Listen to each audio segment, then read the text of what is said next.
Primero que todo, arrancamos y damos la bienvenida a todas las personas que habían tenido vincularse a esa actividad que hacemos de carácter virtual a nombre de la Asociación Colombiana de Pensionados Acolpen, con el fin de tocar, como lo hacemos periódicamente, diversos temas de actualidad que son de interés para toda la comunidad de pensionados y en general para la gente que de una u otra manera tiene interés en temas que son del resorte de las preocupaciones que tiene el país. Hoy vamos a trabajar un tema en lo fundamental económico que vamos a adelantar con dos personas. En este momento está con nosotros Miguel Ángel Rodríguez. Miguel Ángel es economista, especialista en gerencia financiera internacional y es director de investigaciones de Sede Trabajo, el Centro de Estudios del Trabajo, y también pertenece a la Red de Justicia Fiscal de América Latina y el Caribe. Esos son los pergaminos que ostenta Miguel Ángel. Eh, y bienvenido a esta reunión.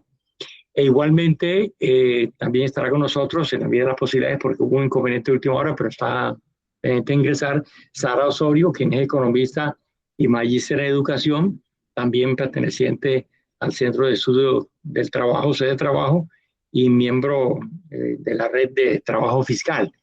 Entonces, son dos personas que tienen sus carácter de investigadores en Sede de Trabajo y que ya en otras ocasiones han expuesto sus eh, criterios sobre asuntos económicos de trabajo en Acolpen, y hoy los hemos invitado.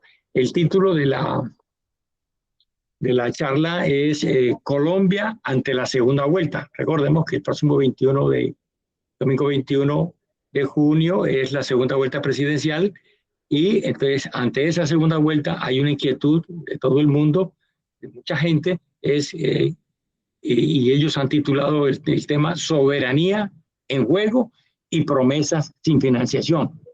Es decir, los candidatos presidenciales han tenido una actividad que prácticamente han desconocido o poco hablan o poco profundizan sobre los asuntos de la economía que plantearían o que deberían plantear en el ejercicio de lo que van a hacer en caso tal de que salgan elegidos uno de los dos, Iván Cepeda y de la Espriella. En este caso, realmente la información que tiene la opinión ha sido muy escasa, muy nula, solo limitada a algunas, vociferando algunas cosas generales, pero que no hay una profundidad frente a asuntos de economía que son de total importancia para el futuro del país, y que en estos 4 años no tenemos un norte que guíe, digamos, con claridad qué van a hacer en materia económica, qué van a hacer con los asuntos fiscales, qué van a hacer con los asuntos del trabajo, de la producción nacional, de la creación de riqueza, ni nada de esas cosas. Pues eso prácticamente está en el limbo, y han puesto como globos en el aire a debatir sobre asuntos que no son de profundidad, sino lo que están generando es mayor choque, mayor contradicción, mayor odio, pero no hay claridad frente a qué van a hacer con este país en estos 4 años. Entonces, con Miguel Ángel y con Sara Osorio, vamos a intentar que en esta hora que tenemos de programa podamos de parte de ellos escuchar algunas opiniones porque han investigado este asunto.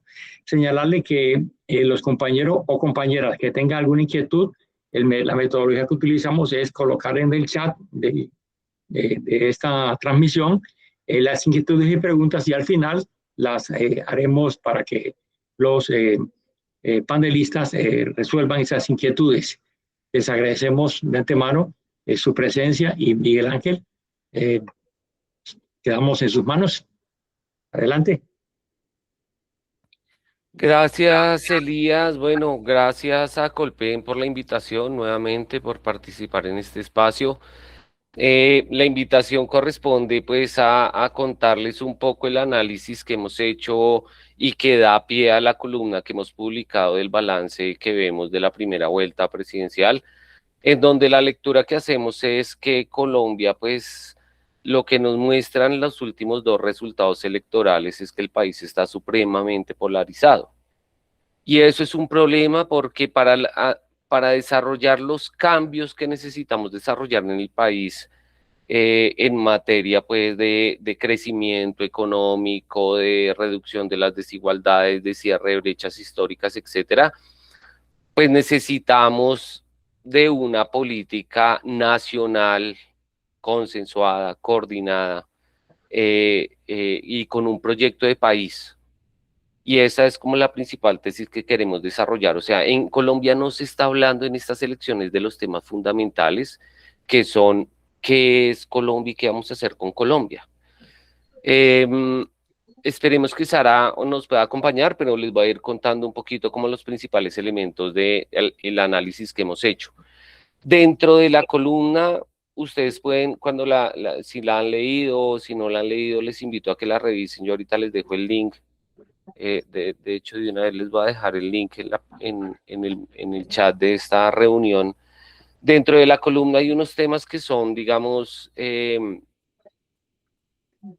trascendentales dentro de lo que estamos planteando, ¿cierto? Lo primero es que el análisis que estamos haciendo muestra la necesidad pues de que Colombia empiece a discutir de manera seria unos temas que están a la orden del día dentro de los elementos que van a definir el futuro del país.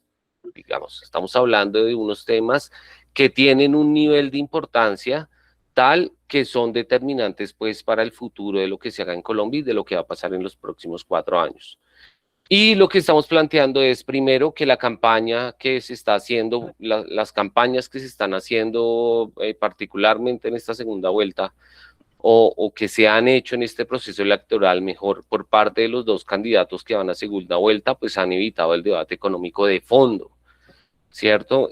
Ni Abelardo ni Cepeda están respondiendo a los problemas estructurales que tiene el país, que son muy graves, y aunque ellos representan de alguna manera proyectos políticos distintos, lo cierto es que comparten, ¿cierto? En su núcleo, varios elementos. Lo primero es su modelo económico. Ninguno está discutiendo los elementos fundamentales del modelo neoliberal, que es con el cual se ha aplicado la política económica en Colombia en los últimos 30 años o casi 40 años ya.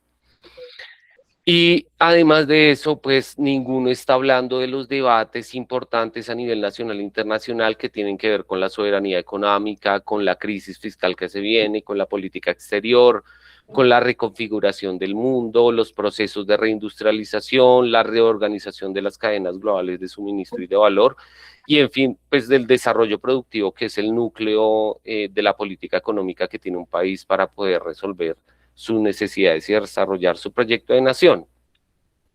El otro elemento que planteamos dentro de la columna, pues es la entrada de Trump en las elecciones de Colombia, dándole un espaldarazo a la candidatura de Abelardo de las Prilla y reconociendo pues que también Cepeda no ha hecho muchos cambios, no plantea, perdón, un programa que represente un cambio pues sustancial frente a la relación que tenemos con Estados Unidos y al papel que nosotros estamos jugando dentro de la lógica internacional que están dirigiendo, por lo menos en el mundo occidental, Estados Unidos. También hablamos en esa columna de que los candidatos no tienen una propuesta internacional novedosa. La gran pregunta que puede quedar como en el aire si uno mira los programas y cómo se ha desarrollado la campaña es que no se sabe cómo van a financiar todo lo que están prometiendo. Eso lo vamos a mostrar ahorita. Y también hay un elemento importante y es que vamos hacia una reforma tributaria. Colombia tiene que reformar su sistema tributario cada 18 meses y tiene que hacerlo por una razón concreta y es que tiene que conseguir cada 18 meses plata. ¿Por qué? Porque consume más de lo que produce. Entonces, de eso nadie está hablando ahorita y están prometiendo cosas que no tienen un sustento técnico y fiscal que permita ver que va a haber un proyecto serio de gobierno. Lo que tenemos hasta ahorita de lo que han planteado los candidatos de alguna manera, pues son cosas muy en el aire que se quedan en las propuestas populistas porque los dos comparten tres características. Tanto Iván Cepeda como Abelardo de las Prillas son dogmáticos. Es decir, solo creen en su forma de ver el mundo. Son autoritarios y además de que son dogmáticos y son autoritarios, porque además los dos, eso, si pueden pasar la aplanadora, lo hacen, son populistas, prometen más de lo que pueden cumplir. Y eso es un poquito lo que nosotros estamos contando en esa columna. O sea, el debate electoral en el que estamos es un debate en donde hay dos candidatos que representan en dos polos opuestos dentro de la lógica de la política colombiana, pero que si uno los esculca y los mira en detalle, pues no tienen diferencias en su modelo económico y en su estilo de hacer política, que es de forma autoritaria, dogmática y populista. Y eso es grave en un país como Colombia y en un mundo como el mundo en el que estamos hoy. Entonces eso es lo que nosotros tratamos de usar en esa columna, que es la razón de que nos hayan invitado hoy. Yo nuevamente agradezco la invitación y quiero arrancar contándoles un poco qué es lo que hay detrás de todo este análisis que les he resumido y mostrarles por qué es que estamos llegando a estas conclusiones en particular. Y dentro de eso lo primero es decir, plantear el contexto internacional. Hoy en día, en el mundo en general está atravesado por un debate que tiene que ver con la nueva estrategia de seguridad nacional de Estados Unidos. Esa fue presentada en noviembre, diciembre del año pasado, fue presentada por el gobierno de Donald Trump. Es una estrategia que se actualiza, que debe actualizar cada gobierno, pero que es una política de Estado, o sea, es una política que adelantan tanto republicanos como demócratas. Es una política del Estado norteamericano. Y dentro de lo que definieron el año pasado en la nueva estrategia de seguridad nacional de Estados Unidos, son 4 aspectos principales. El primero tiene que ver con que Estados Unidos por primera vez reconoce a China como su principal competidor en materia tecnológica y comercial. Ese es el primer elemento que llama la atención dentro de las estrategias que se habían venido presentando antes. El segundo tiene que ver con la relación con Rusia. Pasan de un conflicto existencial con Rusia y con un impulso a los intereses expansionistas de la OTAN a una estabilidad estratégica con Rusia. Lo que están planteando es que ellos ya cumplieron con todos sus objetivos en Ucrania, lograron romper la relación entre la Unión Europea y Rusia, que era una relación que dependía sobre todo del suministro de un gas muy barato para la Unión Europea, y hicieron dependientes a la Unión Europea del suministro de energía, ya sea gas o petróleo, gasolina, combustibles derivados de Estados Unidos por parte de la Unión Europea. Es decir, pusieron a la Unión Europea como en una posición de vasallo, que es un cambio en la relación que se había tenido anteriormente con esa región del mundo.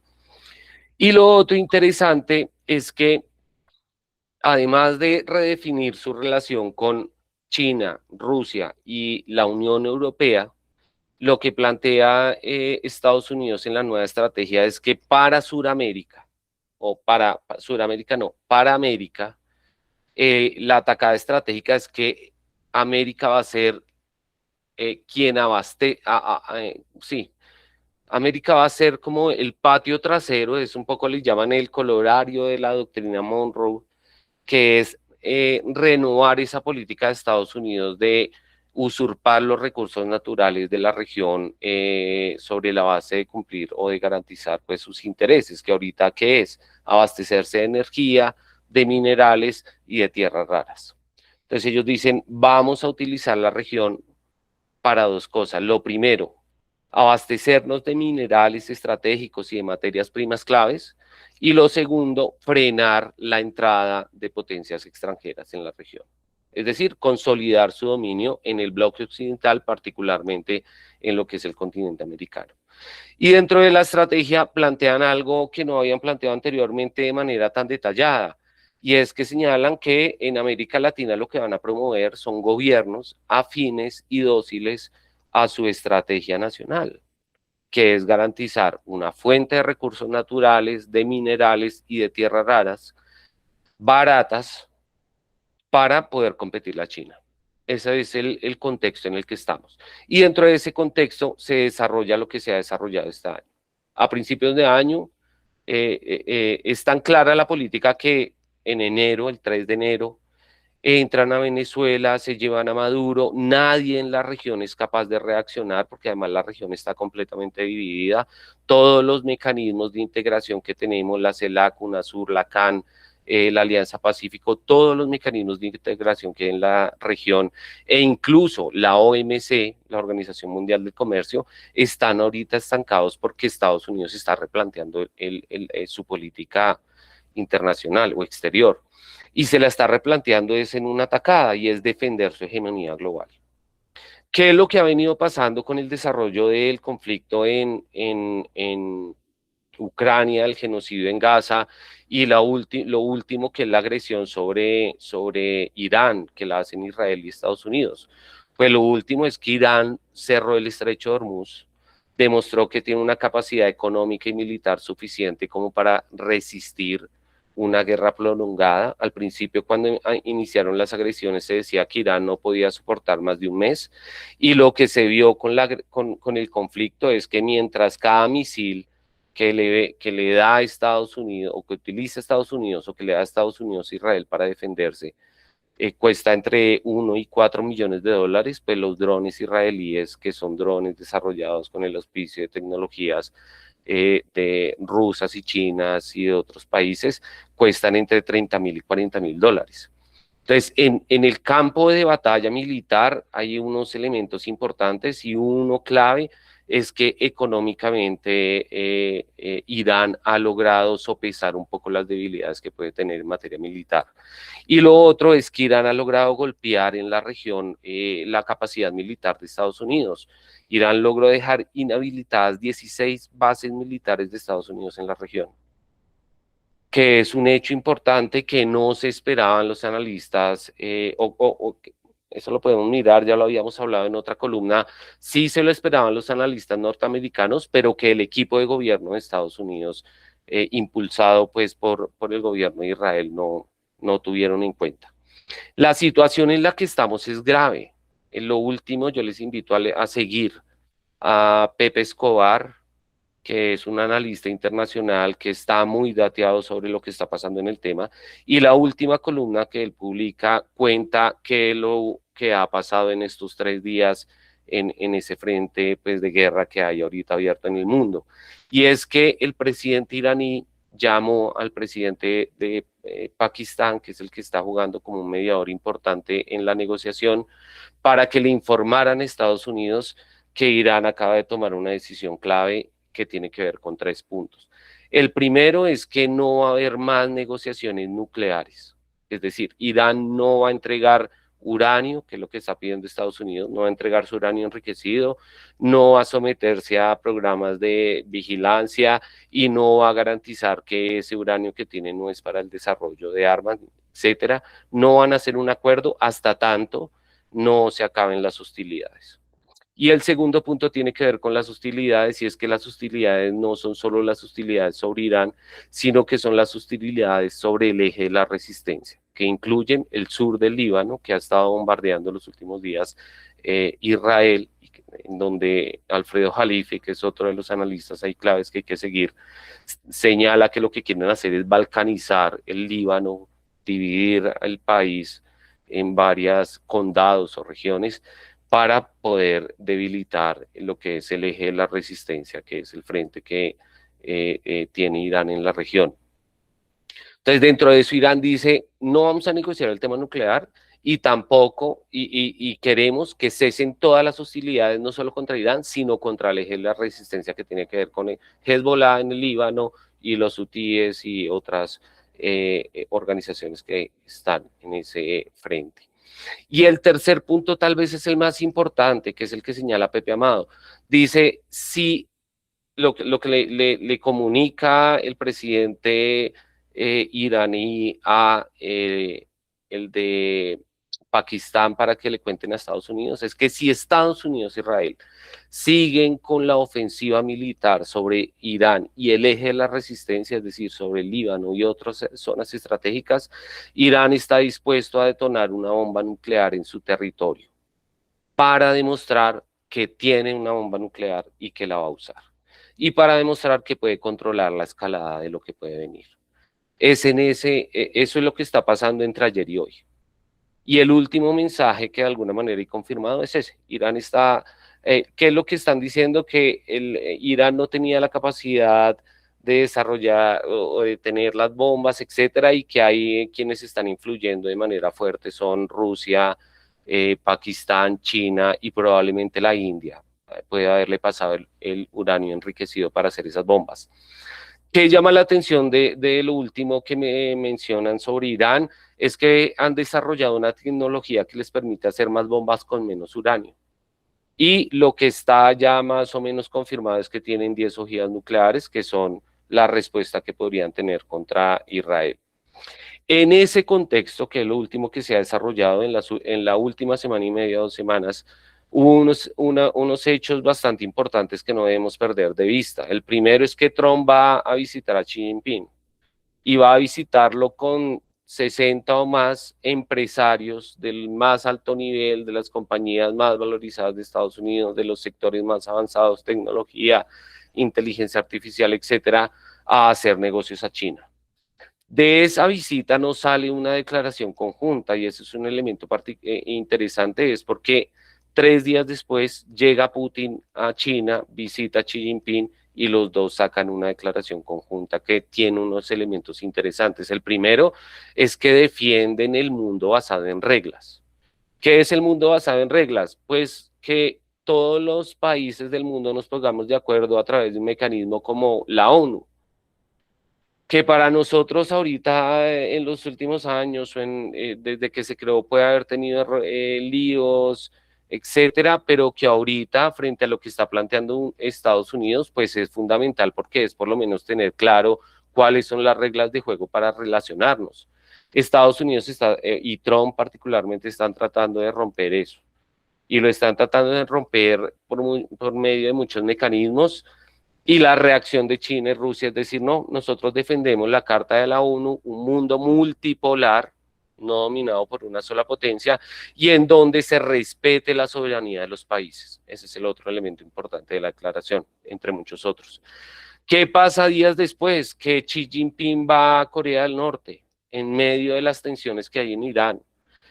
Y pues la visita en Corea del Norte es de súper aliados, tan aliados que sacan una declaración conjunta muy en la línea de lo que publicaron con Rusia. ¿Qué estamos viendo entonces en el mundo? Dos elementos. El primero es que se está reorganizando el mundo y se está reorganizando hacia un mundo multipolar en donde China ya está jugando un papel protagónico y casi que principal dentro de las relaciones internacionales. Tanto es así que Trump está tratando de utilizar a China como mediador para abrir el estrecho de Hormuz, porque la atacada de Irán de haber cerrado el estrecho de Hormuz tiene que ver con haber bloqueado el flujo financiero importante para la economía norteamericana y que la está poniendo en aprietos, está elevando los precios a nivel global, está bloqueando, a ver, por el estrecho de Hormuz pasa el 30% del petróleo que se comercia marítimamente. Pasa el 20 o 25% del gas natural que se comercia en el mundo. Pasa un volumen importante, cercano al 15 o al 20% de todos los insumos que se necesitan para hacer alimentos, para hacer abonos y suplementos para la producción agropecuaria. Pasa también mucha de la ayuda que se envía a África por parte de muchos países para solucionar temas del hambre, y también hay un flujo importante por ese estrecho de medicamentos, equipos médicos que abastecen pues necesidades en países sobre todo del este asiático, que no tienen la capacidad de resolver esos temas y que le compran a Europa, a Estados Unidos y a otros países de la región. Entonces, es un canal determinante y cerrarlo implica ¿qué? Bloquear las cadenas de suministro, subir los costos de transporte, subir los costos de comercialización, es decir, disparar la inflación. Y esa inflación a nosotros nos llega. Y nos está llegando desde que empezó la guerra de Ucrania. Nosotros nos abastecemos en materia de abonos, ya lo vamos a ver rápidamente, de esas regiones. Tenemos un comercio importante y que nos va a golpear, y no nos va a golpear no solo por lo que comerciamos con los países que están en conflicto, sino por el efecto que va a tener el cierre del estrecho. Entonces, dentro de eso, ese es el contexto un poco en el que nos estamos moviendo, y en ese debate Estados Unidos y el resto de países han planteado dos elementos clave. El primero, que la industria es determinante para la soberanía nacional. O sea, lo primero que identificó Estados Unidos y lo que está diciendo Donald Trump es que tienen que reindustrializarse, porque la política de Estados Unidos con el libre comercio fue delocalizar su producción, mandarla a aquellos países en donde era más barato producir y así tomarse los mercados globales. Y el resultado final es que ellos se quedaron sin producción industrial, con producción agropecuaria y de servicios, y sin la capacidad de competir en los productos de valor agregado, que son los que generan la industria y los que más generan encadenamientos y los que más le aportan al crecimiento de las economías.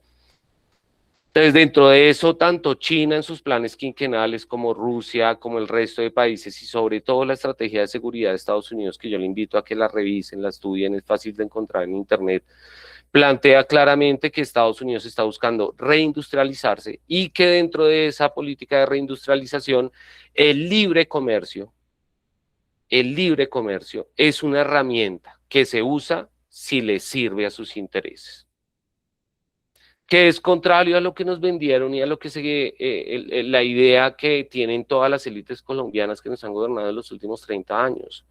Y es que el libre comercio por sí solo puede generar crecimiento para las economías. No, el libre comercio es una política y como política es una herramienta y se aplica de acuerdo a las condiciones. Puede que nos sirva en unas condiciones, puede que no nos sirva en otras. Y eso es lo que plantea claramente la estrategia de seguridad de Estados Unidos, que a nosotros nos parece muy llamativa porque nos da un argumento muy fuerte para señalar que la élite colombiana que nos ha gobernado en los últimos años se dejó comer un cuento que no es cierto, y es que el libre comercio es lo que nosotros siempre hemos dicho, acuerdos sí, comercio sí, pero no así, no con TLCs, porque los TLCs sí son una herramienta de dominación clave. Entonces, dentro de todo este contexto que hemos planteado en la nota, dentro de lo internacional, fíjense que hay dos debates clave, uno es la industria, y el siguiente también es la energía, ¿sí? La energía. Al final todo se reduce a la energía. El desarrollo de los países depende de la energía. Hay estudios en Colombia, hay un estudio de Fedesarrollo de Juan Benavides, en donde, que es nuevo, es reciente, no es nuevo, es reciente, de los últimos años, en donde la conclusión que saca Juan Benavides es muy interesante y es que Colombia debe duplicar su consumo energético para poder cubrir las necesidades que tiene. Necesitamos duplicar el consumo energético per cápita. Y aquí todo el mundo, toda la política pública está hablando de que ahorremos y de que trabajemos menos horas a la semana, y etcétera. O sea, estamos en un mundo distinto al que la política pública colombiana nos está planteando. Ese es el primer elemento que quisiera, y profundice mucho en eso, es porque lo que pasa en el mundo nos va a tocar. La estrategia de seguridad de Estados Unidos ya está clara. Lo hicieron en Venezuela y lo acaban de confirmar con De la Espriella. Van a impulsar gobiernos afines y dóciles que sirvan a sus intereses. ¿En qué? En la estrategia que tienen, que es competir la China y no perder el poderío mundial. Y dentro de eso, digámoslo también, Cepeda no plantea pues una cosa distinta. Ninguno de los dos candidatos ha hablado de esto y ninguno de los dos candidatos ha cuestionado el papel de Colombia en el bloque occidental que está dirigido ahorita por la política de seguridad de Estados Unidos. Ninguno de los dos candidatos ha cuestionado el escudo de las Américas, la reunión que se hace en el campo de golf de Trump, en donde varios presidentes de la región, y ahí va a entrar Colombia probablemente, pues están coordinando acciones militares para defender la zona, y es defenderla no solo del narco y del contrabando y de todo eso que mencionan, es defenderla de la injerencia de potencias extranjeras, particularmente del principal competidor de Estados Unidos, que es China. Esos son los principales elementos a nivel internacional que estamos planteando en esa columna y donde lo importante es señalar esto, ninguno de los candidatos en la segunda vuelta está planteando estos elementos de forma seria, son determinantes, el mundo está cambiando y nosotros estamos impávidos, quietos, como si no fuera con nosotros, dejándonos llevar. Dejándonos llevar implica que, pues que vamos a seguir siendo lo que somos, un país que abastece de materias primas a los polos productivos o a las fábricas del mundo que hay, que son Estados Unidos, Europa y China. Eso es fundamentalmente lo que tenemos. Ahora, hay que entender también, pues, por qué es grave la situación internacional y por qué Colombia no puede insertarse en el mundo de la manera en que necesitamos hacerlo y también entender quiénes somos y qué es lo que necesitamos hacer. Entonces, aquí ya para cerrar con estos últimos 10 minutos, voy a obligarlos un poquito a que nos metamos en mirar algunas estadísticas claves de la economía colombiana, que es el otro elemento que queríamos con Sara dejarles muy de presente en esta presentación. ¿Por qué Colombia no está jugando un papel determinante en igual y qué necesitamos hacer? Lo primero es señalar esto. Colombia es un país pequeño, es una economía muy pobre, tenemos un PIB per cápita de $7.000, que es más o menos una décima parte del PIB per cápita de nuestros principales competidores. Y en esto hay un dato interesante. Colombia, que tiene un PIB per cápita de $7.000, fíjense una cosa, Bogotá tiene un PIB per cápita del doble, de $15.000, un poco más del doble. Y en Bogotá todavía existe en todas las localidades, aún con un PIB per cápita de $15.000, en todas las localidades hay fenómenos de hambre, incluso en las más ricas que son Ciudad Salitre, Torca y Chapinero Alto. En todas hay fenómenos de hambre. Es una ciudad en donde no hemos podido resolver el tema de la indigencia. Tenemos 10.000 personas viviendo en la calle y a eso no le hemos sumado, es un cálculo que estamos haciendo nosotros, las personas que tienen una solución habitacional, pero que es, por ejemplo, a través de pagadiarios. Es decir, que unas noches duermen en la calle y otras noches duermen bajo techo. Y hay unos elementos ahí gravísimos. El 30% de la población que sufre el tema de vivir en pagadiarios son niños. Y la mayoría de personas que están en habitancia de calle en Bogotá son hombres, por una razón sencilla, y es que tenemos unos entornos familiares llenos de problemas que conducen a la drogadicción y que llevan a la gente a la calle. Ese es un fenómeno que una ciudad capital con $15.000 de ingreso per cápita está lejos de resolver. Y como les digo, para resolverlos, pues necesitamos acercarnos a los países desarrollados que son PIB per cápita de $70.000, $80.000, $90.000. Al ritmo de crecimiento que tenemos en Colombia, que hemos tenido en los últimos años, nos podemos demorar más o menos unos 100 años en lograr un nivel más o menos decente. No en alcanzar a los países desarrollados, en lograr un nivel más o menos decente que puede ser duplicar el PIB per cápita que tenemos. Es decir, que el país tenga un PIB de $15.000, $20.000 por persona y en las ciudades centrales algo como el doble. Y pues eso no lo vamos a lograr con el desempeño de la economía, que es esto que estamos viendo acá. Estas son las tasas de crecimiento anual desde el año 2006 hasta el año 2025. Y lo que vemos es que en el año 2006, finalizando primer gobierno de Uribe, incluso hasta el 2010, tuvimos unas tasas de crecimiento del 6-7%, impulsadas sobre todo por la entrada de inversión extranjera, que era inversión extranjera para explotar recursos naturales.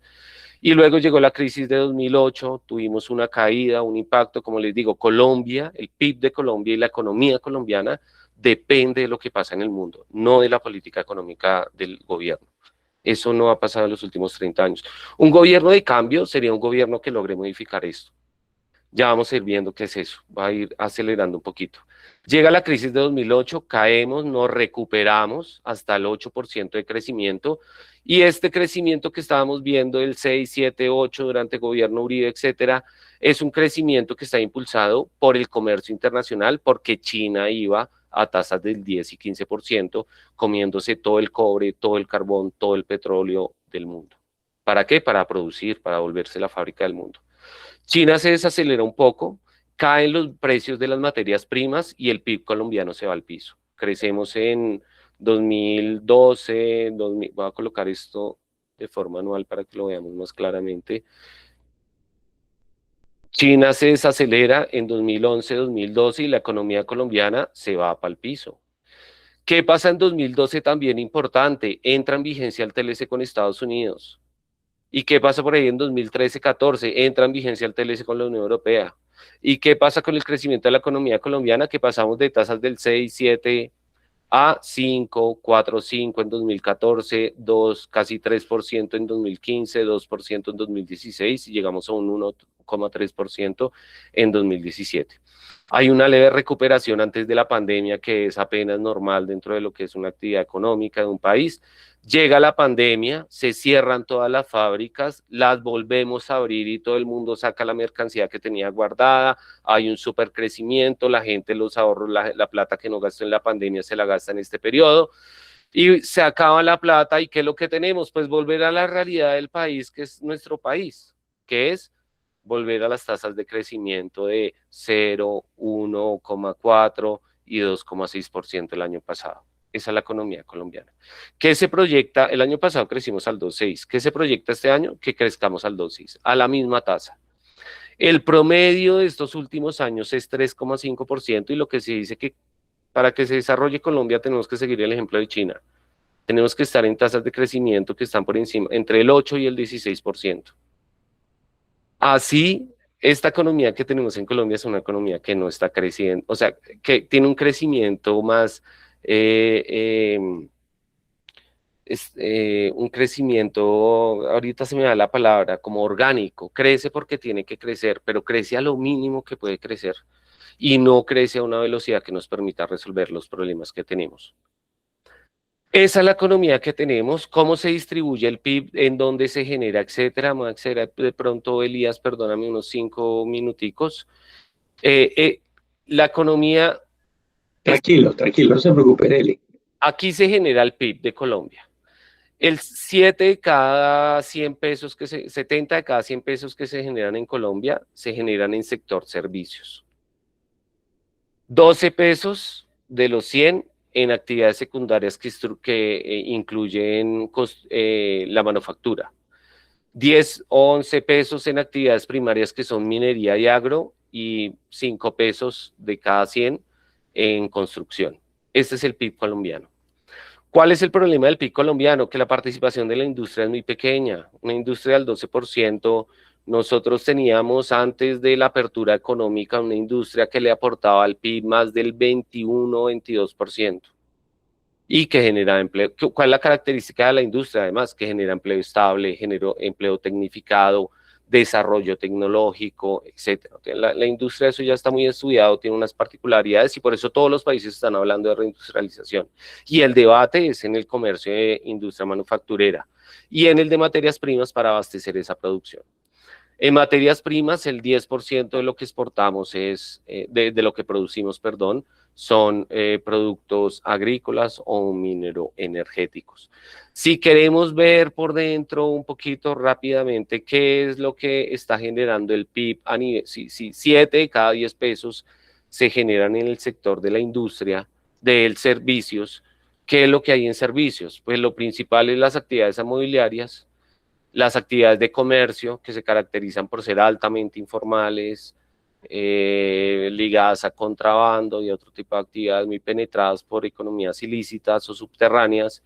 Y luego viene el cuentapropismo, las actividades profesionales, científicas y técnicas y los servicios administrativos.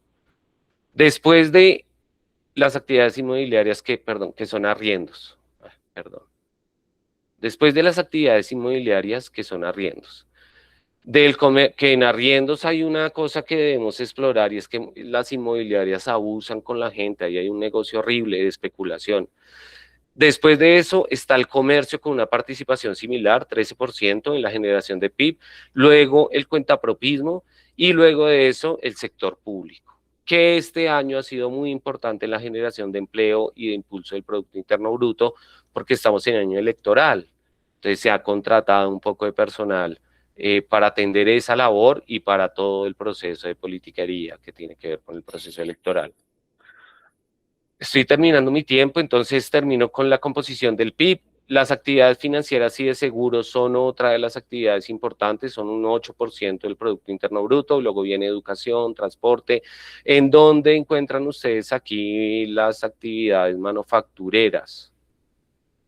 En alojamiento y servicios de comida, no, estos son servicios, actividades artísticas, información y comunicaciones, suministro de gas y vapor, y aquí estamos viendo solamente el servicios, pero si dejamos de ver servicios, nuevamente las actividades manufactureras son un 11%. Dentro de las actividades manufactureras, ya simplemente por mencionarles rápidamente qué son las manufacturas que produce Colombia, el 35% son derivados de la actividad de petróleo y carbón particularmente, un 29 o 30% en la industria alimenticia, la empresa de mayor valorización en la Bolsa de Colombia actualmente es Nutresa.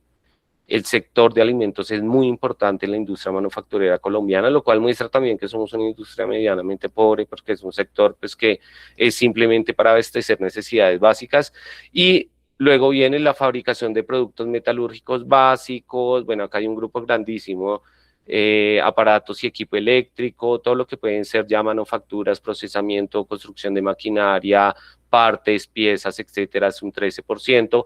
La industria de confecciones, de la moda, fabricación de productos textiles, confección de prendas de vestir, curtido y calzado, curtido y recurtido de cueros, toda la industria del calzado, de maletas, bolsos de viaje, etcétera, representa un 10% del PIB. Y luego viene pues la transformación de la madera, que atiende sobre todo mercado local y, y la fabricación de muebles, colchones, etcétera. Ese es el PIB, esa es la economía colombiana, que es una economía supremamente pobre. Esa economía colombiana pues tiene muchas dificultades para insertarse en el mundo, porque cuando uno dice, bueno, queremos que Colombia exporte, ¿qué exportamos? Pues ¿qué producimos? No producimos nada de valor agregado. Y si uno mira un poquito cómo le ha ido a las actividades manufactureras en el último periodo para ver un poco los resultados del gobierno Petro, aquí lo que podemos ver es una cosa muy interesante. De todas las actividades manufactureras, que podríamos clasificarlas en 39 actividades, en los últimos 3 años, 2/3 de todas esas actividades han estado en un terreno negativo. ¿Qué implica en un terreno negativo? Que han decrecido. 26 de 39 actividades manufactureras en los últimos 3 años han caído en sus niveles de producción, de empleo y de ventas. De eso nos está hablando en Colombia y es supremamente grave. Nuevamente, pasamos de una industria que aportaba el 20% del PIB en el 90 al 11% del PIB en el último año. Y en la foto del último año lo que tenemos es que ¿cuáles han caído? Las que han caído son estas que muestran la barra hacia la izquierda. Estas tuvieron crecimientos negativos importantes. Las de abajo tuvieron algún tipo de recuperación. A mí no me llama la atención mucho las que están creciendo positivamente por lo que les estoy diciendo. Estoy viendo aquí la foto del último año, pero es que llevan 2 años o 3 cayendo. Luego que estén creciendo ahorita, pues no es tampoco la mejor noticia del mundo, se están recuperando. ¿Qué está cayendo durísimo? La fabricación de productos de caucho, la industria básica, perdón, del hierro, del acero, el curtido y recurtido de cueros, que es una actividad que lleva por lo menos unos 5 o 6 años cayendo. Nosotros no estamos explotando la fabricación de cueros, que es una actividad importante a nivel internacional e importante para nuestros socios comerciales, principalmente en la región. Entonces tenemos una situación internacional, interna de producción nacional supremamente grave. Y dentro de eso, pues la forma en que nos insertamos dentro del mundo es que nos insertamos nuevamente abasteciendo al mundo, perdón, voy a ir aquí con una pequeña gráfica, abasteciendo al mundo de materias primas y comprándole al mundo manufacturas. Enviamos petróleo para comprarlo procesado, como en celulares, en tecnología, etcétera. Esta es la balanza comercial del país. Ya no estamos viendo la economía. Ahora vamos a ver cómo nos relacionamos con el mundo. En la balanza comercial, aquí estamos. El primer punto es 2012. En 2012 y de ahí para atrás nosotros teníamos cierto superávit, o en general, las exportaciones más o menos cubrían las importaciones. Lo que le comprábamos al mundo era más o menos en valores, en dólares, lo mismo que le estábamos vendiendo al mundo. No teníamos ni un déficit ni un superávit demasiado abultado. Entran los TLCs, entra la siguiente fase de la política neoliberal y de apertura, y en Colombia se caen las exportaciones y lo que tenemos es la balanza comercial, que es esta línea verde de abajo, que se vuelve negativa, o sea, se va hacia abajo. En la medida en que esto se vaya, esta línea verde se vaya hacia abajo, quiere decir que tenemos más déficit comercial. ¿Qué fue lo que pasó después de los TLCs? Que Colombia quedó con un déficit comercial promedio más o menos de unos 10.000, 8.000 millones de dólares. ¿Por qué? Porque se cayeron las exportaciones, que son la línea roja, las exportaciones después de los TLC se caen o no crecen, mejor, al ritmo que crecen la línea azul, que son las importaciones. Entonces empezamos a comprarle al mundo más porque todo empieza a llegar más barato, se empieza a quebrar la industria nacional, etcétera. Y la forma en que nos relacionamos es que nuestras exportaciones, aquí estamos viendo la foto, voy a colocar la foto de 2024. En el 2024, el 52% de las exportaciones fueron manufacturas, el 37% fueron mineroenergéticos, carbón y petróleo, y un 9 o 10% fue agro. Eso fue en el 2024. Pero para que veamos qué ha pasado en los últimos 14 o 12 años desde que entraron los TLC, miremos el promedio. ¿Qué es lo que exporta Colombia? Nuevamente les digo, vamos a abrir esto a nivel de productos para que lo vean más claramente. Aquí estamos viendo partidas arancelarias, no grupos de productos. Lo que más exportamos en un 34% son aceites crudos del petróleo, que es petróleo. Luego vienen las ollas térmicas, que es carbón. Luego vienen los demás cafés sin tostar, ¿cierto? Que es café verde, café sin ningún tipo de procesamiento. Luego viene el oro, que no es oro monetario, sino oro en joyas, etcétera. Y luego vienen derivados del petróleo, derivados del carbón, etcétera. En términos generales, hasta acá tenemos como el 60% de las exportaciones. ¿Son cuánto? 2, 4, 5 productos. 5 productos de Colombia concentran el 60% de todas las ventas que le hacemos al mundo. Entonces, si se cae el petróleo, el precio del petróleo o las exportaciones de petróleo, si se cae el precio del carbón o las exportaciones de carbón, pues se está cayendo el 60% o el 40%, 50% de nuestro comercio con el mundo. Y eso es lo grave que hizo Petro. La política de transición acelerada, la transición energética acelerada de Petro, que frenó la exploración y la actividad y la inversión en esas actividades mineroenergéticas, lo que hicieron fue golpear la balanza comercial porque redujeron las exportaciones, la inversión y terminaron afectando una parte de la economía que no es pequeña, es casi el 40 o 50% según se mire, por lo menos en el comercio exterior es así, en el PIB puede ser el 30%, en lo que nos aportan en materia de impuestos, de regalías y de financiamiento al Estado, pues es otro volumen de recursos importante. Y por último, aquí, ¿a quién le estamos comprando? Bueno, ¿qué estamos importando? Ya vimos que estamos exportando materias básicas. El resto son cosas pequeñas, aisladas, que son mercados que son todavía muy inmaduros. El gobierno puede ufanarse de que mandamos un contenedor de tilapia, 2 contenedores de aguacate, 5 contenedores. Esos son cosas marginales dentro de lo que es el mundo real y el comercio internacional y lo que le vende y compra Colombia al mundo. ¿Qué le compramos al mundo? El 93% de los bienes que le compramos al mundo son manufacturas. Y dentro de esas manufacturas, ¿qué es lo más importante?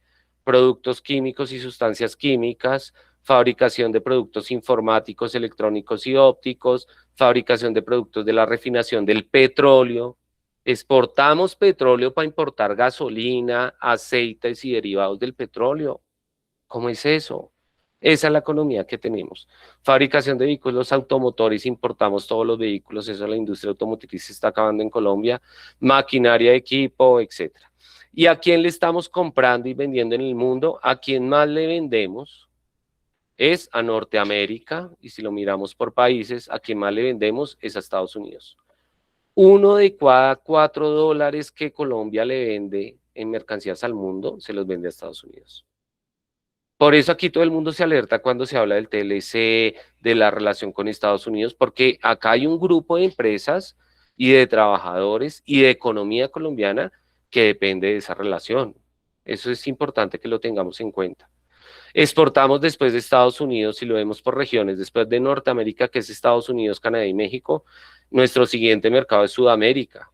Y la diferencia entre el mercado de Norteamérica y el de Sudamérica, entre estos dos, es que a Norteamérica le exportamos materias primas y le compramos manufactura, y a Sudamérica le exportamos manufacturas. Nosotros le vendemos maquinaria agrícola y de varios tipos a Ecuador, Venezuela, Perú.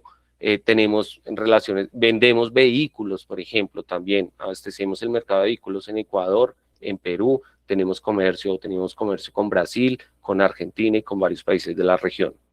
Entonces, el valor agregado que exportamos se lo estamos vendiendo a los países que menos capacidad adquisitiva tienen, que son nuestros vecinos, porque todos nuestros vecinos tienen economías más o menos pequeñas. Eso es lo que le vendemos al mundo. ¿A quién le compramos principalmente? Acá creo que hay algo seleccionado. ¿A quién le compramos? Le compramos principalmente a Norteamérica. Este dato es del 2024, a Norteamérica y luego a Asia Oriental, si lo miramos por países, a Estados Unidos y a China. En el 2025, China ya superó a Estados Unidos. Le estamos comprando más en valores, mercancías, a China que a Estados Unidos. Con China no tenemos TLC y no tenemos ningún tipo de política comercial, no tenemos ni aranceles. Entonces, ese es un elemento de la política exterior de Colombia que toca discutir, así como revisar los TLCs. Después de Estados Unidos y de China, ¿a quién le compramos? A México, a Brasil y a Europa, a Alemania, Francia, bueno, está también Asia, Japón, India, Corea del Sur, etcétera, que, como les digo, lo que más estamos importando, si ustedes quieren verlo por producto para que se lleven una imagen de un poco qué es lo que más traemos. Bueno, aquí no me está saliendo, son celulares. Lo que más compra Colombia son celulares, equipos eléctricos, luego maquinaria, luego derivados del petróleo, insumos para la industria, que son sobre todo productos de consumo final y de valor agregado, que es lo que no estamos haciendo. Cierro ya por último simplemente con decirles que en esa economía que tiene un PIB así, con poca industria, que genera poco valor agregado, que tiene una relación con el mundo también que es bastante pobre, pues lo que tenemos como resultado en el mercado laboral y en la realidad colombiana, perdónenme que esté saltando, pero estoy buscando esto, es que tenemos un mercado laboral sumamente pequeño. El mercado laboral colombiano, como no se produce, como no hay oportunidades de producción y de venta al mundo y al mercado interior porque no le están comiendo las importaciones, pues es un mercado que no es capaz de emplear a toda su gente. ¿Qué tenemos en Colombia? 52 millones de habitantes, 40 millones están en edad de trabajar y de esos 40, 26 millones están en la fuerza de trabajo. ¿Qué es estar en la fuerza de trabajo? Que están ocupados o desocupados. De los 26 millones, 23 están ocupados. De esos 23, la mitad, el 44%, poco menos de la mitad, 10 millones y medio, son formales, y la mayoría, 55%, es decir, 13 millones de personas en Colombia, trabajadores, son informales. Y hay una población dentro de los trabajadores que no se cuenta mucho, que son las personas que están trabajando o por debajo de sus capacidades o en unas labores o en un tiempo inferior al que pudieran trabajar. Los contratan por horas inferiores a las que pudieran desarrollar. En eso tenemos casi 2 millones de trabajadores colombianos, que son el 2% de la fuerza de trabajo que tenemos. Si nosotros sumamos a la gente que no se está ocupando plenamente, es decir, que esos taxistas que son ingenieros, o esos ingenieros que no están trabajando 8 horas sino 2, o esos profesionales que están en un cargo que no corresponde a lo que estudiaron y en lo que se desarrollaron, que son 2 millones de personas. Le sumamos los 2.300.000 que están desempleados, y a esos 2.300.000 le sumamos 1,5 millones de personas que se cansaron de pasar hojas de vida, pero que si les ofrecen un trabajo lo aceptarían, que es otra de las mediciones que hace el DANI, que se llama la población fuera de la fuerza de trabajo potencial. Tenemos que el desempleo real en Colombia o la subutilización de la fuerza laboral en Colombia está alrededor del 20-21%. 1 de cada 5 trabajadores en Colombia no los estamos aprovechando. Y una economía que no aprovecha eso no se puede desarrollar. Por eso una meta importante es el pleno empleo. Y dentro de toda esta economía, como tenemos una economía pobre que no genera los ingresos suficientes, que no le vende al mundo lo que le compra, y como cuando una casa, un hogar o una persona consume más de lo que genera, ¿cómo cubre el déficit? Con deuda, pues es una economía que se está endeudando cada vez más. Y eso se expresa en que tenemos esto. Este es el presupuesto general de la nación. En esto así es como nos gastamos la plata en Colombia, la que recaudamos a través de impuestos, etcétera, para desarrollar la economía.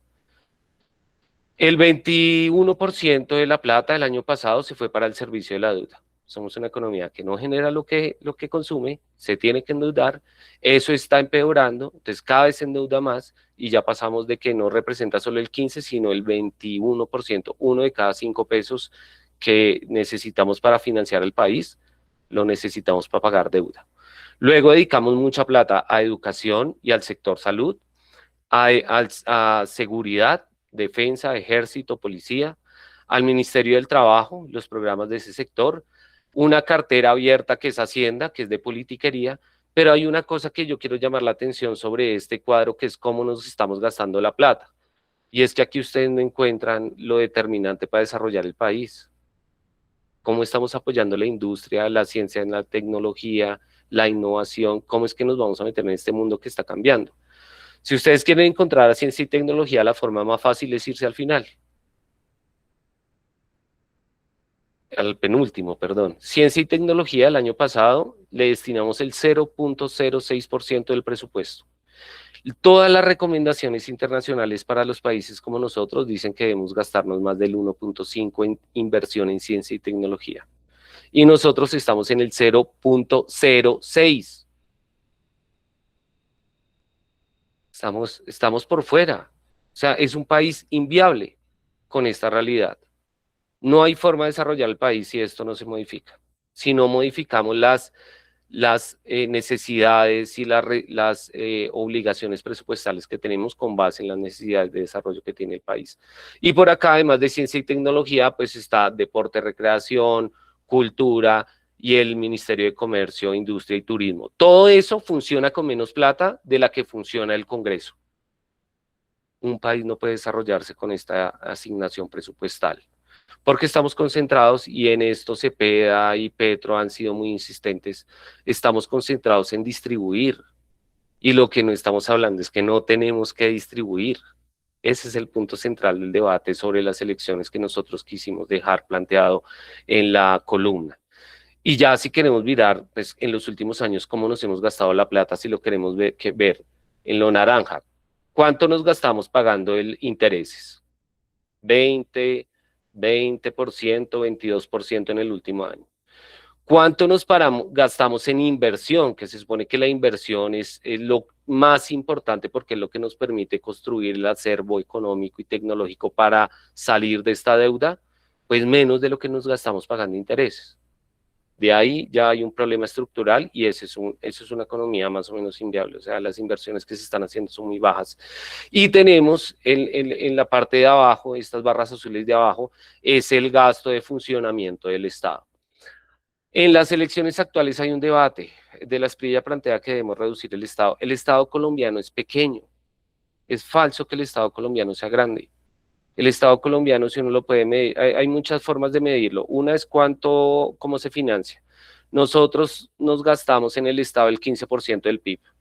Europa se gasta el 30 o 35% del PIB financiando su Estado. ¿Por qué? Pues porque financia todas las actividades económicas, manufactureras y agrícolas, tiene programas de subsidio, etcétera. Entonces, de alguna manera, la economía que tenemos es una economía que se puede ver en las finanzas públicas y en que es una economía que, si seguimos en lo que estamos, es inviable, y si en Colombia no se discuten los temas que son fundamentales, que tienen que ver con qué está pasando en el mundo, porque somos una economía dependiente del mundo, qué está pasando en Colombia en el sentido de cuál es nuestra estrategia de desarrollo y cómo la vamos a desarrollar, pues no tenemos cómo salir de la trampa en la que estamos. ¿Y cuál es la trampa en la que estamos? Que sea que llegue el gobierno de Abelardo, que va a llegar con un programa de ajuste fiscal duro, de recorte de programas sociales, en donde quienes van a pagar la crisis son los de abajo, o que llegue el gobierno de Cepeda, que también va a tener que hacer una reforma tributaria, que no tiene para hacer una reforma tributaria estructural porque no tiene Congreso para eso, luego le va a tocar hacer una reforma tributaria recaudatoria que probablemente impacte a los de abajo también. Pues lo que tenemos es una situación en donde el desarrollo de la bomba fiscal y de la crisis de deuda que se está adelantando en Colombia, que se puede agravar por el conflicto internacional en Irán, pues nos va a estallar en la cara y quienes van a pagar son los de abajo, porque ninguno de los dos programas de gobierno da opciones alternativas. ¿Cuáles son las opciones alternativas? Y ya, perdóname, Elías, sé que me pasé unos 15 o 20 minutos. ¿Cuáles son las opciones alternativas? Nosotros hacemos parte de la red de trabajo fiscal de Colombia, que es una mesa en donde están los principales centros de investigación en materia de política fiscal en Colombia. Y estamos construyendo un decálogo con 10 acciones que debe tomar el próximo gobierno, sea el de Cepeda o el de Abelardo, para resolver la crisis a la que vamos. Y dentro de eso está meter una tarifa diferencial para empresas, que las MIPYMES paguen menos, bajarles el impuesto a las empresas, revisar los beneficios tributarios. En Colombia las grandes empresas pagan un 20% de renta, mientras que las MIPYMES pagan alrededor del 30 y 35, eso hay que corregirlo. Y bueno, una serie, 10 puntos en materia de política fiscal que hay que hacer, que podríamos desarrollar solo si existiera la voluntad, y que lo que es claro es que ninguna de las dos opciones que ahorita en contienda nos están mostrando. Nos están mostrando nuevamente lo que hizo Petro, más promesas, más promesas, más promesas, pero ninguna garantía de cómo se van a financiar esas promesas. Luego el resultado de lo que tuvimos con Petro, un programa, unos planes de desarrollo y programas de gobierno cuya financiación siempre depende o de reformas tributarias, o de una ley de financiamiento, o de decretos de emergencia económica, o de más deuda. Como Colombia se está endeudando más, se está endeudando más caro y se está endeudando más a corto plazo, el pronóstico que nosotros estamos haciendo, y cierro con esto, es que en el corto plazo, mediano plazo, en 5 o 8 años, Colombia va a tener que golpearle la puerta al Fondo Monetario Internacional, al Banco Mundial o a algún organismo multilateral de crédito para financiar la deuda que no puede pagar. ¿Y eso va a implicar qué? Pues que seguimos condicionando nuestra política de desarrollo, seguimos haciendo lo que ellos nos digan que debemos hacer, que cumplir la regla fiscal, acabar los programas sociales, o no acabarlos, focalizarlos, y bueno, toda la política neoliberal que hemos vivido en los últimos 30 años. Yo cierro con eso para no extenderme más, porque podríamos seguir un buen rato. No, muchas gracias, Miguel Ángel Rodríguez, nuestro economista, director de investigaciones de trabajo, pues por tus explicaciones. Sé que el espacio no da para explicar todas las cosas que uno quisiera. Ya va a tocar, creo que nos toca hacer otros programas en los cuales podamos detallar asuntos que quedan allí, pero por lo que tú has condensado en esta hora que has estado exponiendo, realmente nos queda a todos una gran preocupación sobre el asunto de qué va a pasar con el país en estos 4 años, y que se definen presidencia el próximo domingo 21 entre Abelardo de la Estrella e Iván Cepeda, y que en materia económica, por lo que tú has explicado en tus investigaciones de ese trabajo, realmente no tocan nada de fondo que permita, digamos, avisorar que el país va a tener alguna mejoría. Pero, como dijimos al principio, vamos a responder las inquietudes y preguntas presentadas en el chat. Israel Solipa nos pregunta aquí, dice, buenas noches. Dice, pregunta, del 21% de pago de la deuda, ¿cuánto corresponde el endeudamiento los 3 últimos años del gobierno actual? ¿Ha disminuido en comparación con los últimos periodos presidenciales? Una pregunta de Israel. Y otra vez vuelve, bueno, ya, no hay más preguntas. Esa sola pregunta nos ha puesto Israel Solipa. Repito, del 21% de pago de la deuda, ¿cuánto corresponde al endeudamiento los 3 últimos años en el gobierno actual? ¿Qué ha pasado con el gobierno en deuda externa y endeudamiento del país? En el gobierno de Petro, como lo decía, el gobierno de Petro tuvo un lío de entrada, y es que prometió más de lo que podía cumplir. Luego, todos los presupuestos en los años del gobierno de Petro fueron presupuestos desfinanciados, y trataron de financiarlos a través de reformas tributarias o de endeudamiento. Ellos llegaron a un punto límite porque, como la política energética de Petro redujo el aporte que hacía el petróleo y el carbón a la economía, y eso redujo fuertemente los ingresos del Estado, pues el gobierno no pudo aplicar la mayoría de políticas que tenía trazadas, e incluso empezó a dejar de pagar las obligaciones que tenía. Es común en los últimos 2 años encontrar noticias en enero de cada año en donde se señala que a los contratistas del gobierno no había plata con qué pagarles. Y para solucionar esa falta de plata, que es una falta de plata de caja en concreto para pagar las obligaciones concretas del programa de gobierno año a año, pues Petro y sus ministros de Hacienda recurrieron a estratégicas que al final en el mediano plazo no son sanas. Adelantar impuestos, un mayor endeudamiento, etcétera. El mayor endeudamiento en el último periodo, porque como la crisis se ha venido aumentando y agravando y no se ha solucionado, en el último momento lo que tuvieron que hacer para cubrir la caja fue endeudarse al costo que fuera. Y para que tengan una idea de cuál fue el nivel de endeudamiento del gobierno de Petro, es que antes del gobierno de Petro teníamos una deuda externa pública de 800 millones de dólares y después del gobierno de Petro pasamos a una deuda de más de 1.200 millones de dólares. Es decir, un incremento de 400 millones de dólares en 4 años. Nuevamente, que es una deuda que se está pagando a tasas de interés más altas de las más altas del mercado y a unos plazos relativamente cortos frente a lo que se venía manejando anteriormente. Entonces tenemos ahí una crisis, que es lo que les digo, que va a estallar y que si no se resuelve, pues la única salida que va a tener Colombia es ceder su política nacional a los intereses pues, de quien nos preste plata para pagar lo que debemos. Pero quiero además agregar una cosa que se me pasó, Elías, y que es muy importante, que es el tema de los TLCs. En el mundo, entonces, se está hablando de reindustrialización. Estados Unidos, Brasil, China, todo el mundo está hablando de que la industria es clave para competir, de que la energía es más determinante aún porque para tener industria usted necesita tener garantizada la energía. Pero hay un elemento que a mí me parece importante señalar dentro de todo ese debate, y es que en Colombia no puede haber una política de reindustrialización si hay TLCs. O sea, un candidato que viene a venderle a uno el cuento de que nos vamos a reindustrializar, a insertarnos en las cadenas globales de valor, a desarrollar la industria 4.0, que es el cuento de Abelardo, o la economía comunitaria, que es el cuento de CPA, lo que quieran.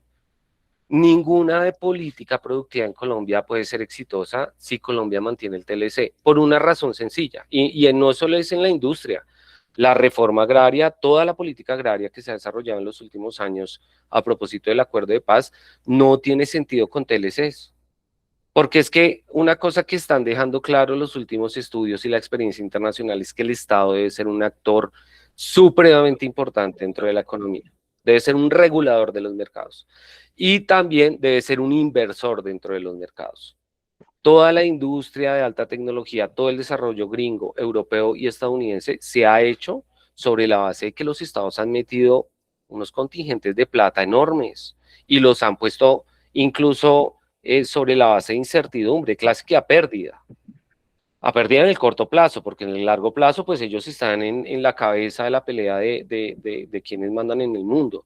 Entonces, en Colombia usted no puede hacer política industrial o de reindustrialización con TLCs, porque es que usted no puede coger al Estado y decir, yo voy a hacer unas compras públicas con compre marca colombiano. No puede. Yo voy a direccionar o a establecer que la política de inversión extranjera directa venga no solo a la minería y al carbón como siempre hace, sino a la industria y no al comercio. A mí no me interesan más Carrefour, me interesan en más fábricas. No puede hacerlo.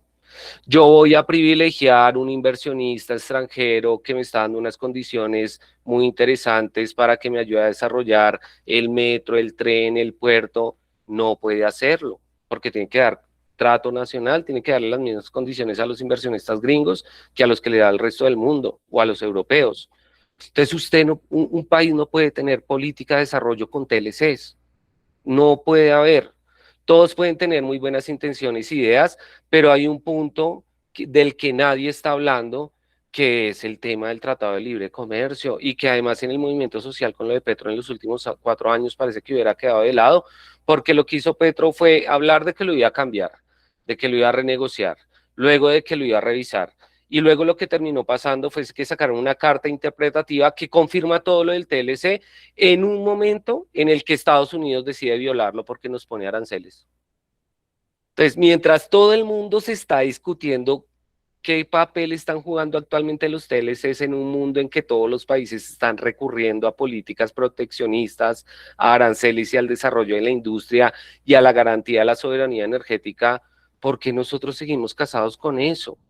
Ahora, yo les recuerdo el dato que les di.